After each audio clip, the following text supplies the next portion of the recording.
हरे कृष्णा। अध्याय 21। प्रेत बाधा जन्य दिखने वाले स्वप्न, उनके निराकरण के उपाय तथा नारायण बलि का विधान। गरुड़ ने कहा, हे भगवान, प्रेत किस प्रकार से मुक्त होते हैं, जिनकी मुक्ति होने पर मनुष्यों को प्रेत जन्य पीड़ा पुनः नहीं होती है। हे देव, जिन लक्षणों से युक्त बाधा को आपने प्रेत जन्य कहा है, उनकी मुक्ति कब संभव है और क्या किया जाए कि प्राणी को प्रेत तत्व की प्राप्ति न हो सके। प्रेत तत्व कितने वर्षों का होता है। चिरकाल से प्रेत योनियों को भोग रहा प्राणी उसी से किस प्रकार मुक्त हो सकता है, यह सब आप बतलाने की कृपा करें। तो भगवान श्री कृष्ण कह रहे हैं कि हे गरुड़, प्रेत जिस प्रकार प्रेत योनि से मुक्त होते हैं उसे मैं बतला रहा हूँ। जब मनुष्य यह जाने ले कि प्रेत मुझको कष्ट दे रहा है, तो ज्योतिर्विदों से इस विषय में निवेदन करें। प्रेतग्रस्त प्राणी को बड़े ही अद्भुत स्वप्न दिखाई देते हैं। जब तीर्थ स्थान की बुद्धि होती है, चित्त धर्म परायण हो जाता है और धार्मिक कृत्यों को करने की मनुष्य की प्रवृत्ति होती है, तब प्रेत बाधा उपस्थित होती है एवं उन पुण्य कार्यों को नष्ट करने के लिए चित्त भंग कर देती है। कल्याणकारी कार्यों में पग पग पर बहुत से विघ्न होते हैं। प्रेत बार बार अकल्याणकारी मार्ग में प्रवृत्त होने के लिए प्रेरणा देते हैं। शुभ कर्मों में प्रवृत्ति का उच्चाटन और क्रूरता, यह सब प्रेतों के द्वारा किया जाता है। जब व्यक्ति समस्त विघ्नों को विधिवत दूर करके मुक्ति प्राप्त करने के लिए सम्यक उपाय करता है, तो उसका वह कर्म हितकारी होता है और उसके प्रभाव से शाश्वत प्रेत निवृत्ति हो जाती है। हे पक्षिन, दान देना अत्यंत श्रेयस्कर है। दान देने से प्रेत मुक्त हो जाता है। जिसके उद्देश्य से दान दिया जाता है, उसको वह स्वयं को वह दान तृप्त करता है। हे पक्षिन, यह सत्य है कि जो दान देता है वही उसका उपभोग करता है। दान दाता दान से अपना कल्याण करता है और ऐसा करने से प्रेत को भी चिरकालिक संतृप्त प्राप्त होती है।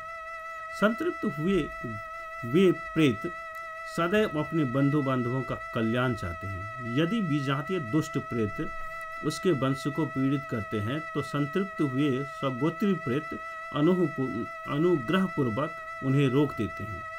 उसके बाद समय आने पर अपने पुत्र से प्राप्त हुए पिंड आदि दान के फल से वे मुक्त हो जाते हैं। हे पक्षीराज, यथोचित दान आदि के फल से संतृप्त प्रेत बंधु बांधवों को धान्य से समृद्धि प्रदान करते हैं। जो व्यक्ति स्वप्न में प्रेत दर्शन, भाषण, चेष्टा और पीड़ा आदि को देखकर भी श्रद्धा आदि द्वारा, श्राद्ध आदि द्वारा उनकी मुक्ति का उपाय नहीं करता, वह प्रेतों के द्वारा दिए गए श्राप से संलिप्त होता है।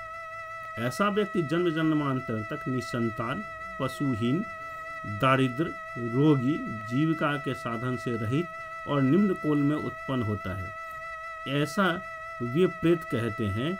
और पुनः यमलोक जाकर पाप कर्मों का भोग द्वारा नाश हो जाने के अनंतर अपने समय से प्रेत तत्व की मुक्ति हो जाती है।